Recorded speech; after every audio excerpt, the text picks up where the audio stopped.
100% na blessing ang darating sa inyo matapos nyo po itong gawin.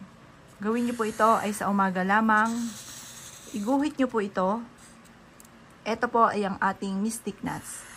Ang mystic nuts for never ending luck. Hindi lang 3 times ang swerte. Hindi lang po 100 times ang swerte. Maraming blessing ang darating. Pwede nyo rin kayong mag-wish kung sino man ang mga tao, for only wishes po ito. Ang gusto nyo na swertihin din. Kung anong ginawa nyo sa inyong kapwa, ay siya rin po ang balik sa inyo. Ito po ay susulatan po ninyo ng 7 ang bawat box na inyong nakikita. Ito po ay panungwit ng blessing. Hindi lang 3 times, hindi lang po 100 times. Siksikliglig at blessing at maraming pera ang darating. For only wishes po ito. Maraming pera ang darating po sa inyo. Subukan nyo po itong gawin.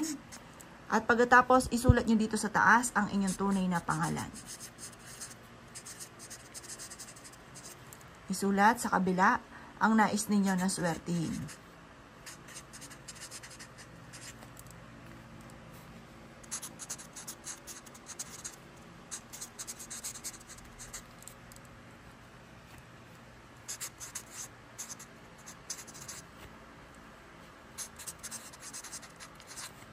At pagkatapos po niyan, bahala na po kayo. Sample lamang po yung pinakita ko sa inyo.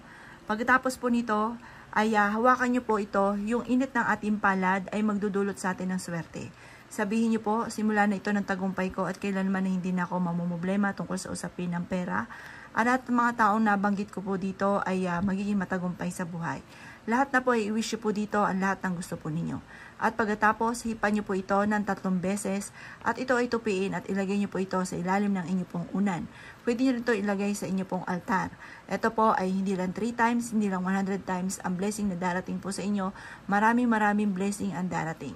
Subukan nyo po mga bossing ko at kayo po ay kailanman na hindi na maubusan ng pera at puro swerte ang darating sa buhay po ninyo at sa inyong pong buong pamilya.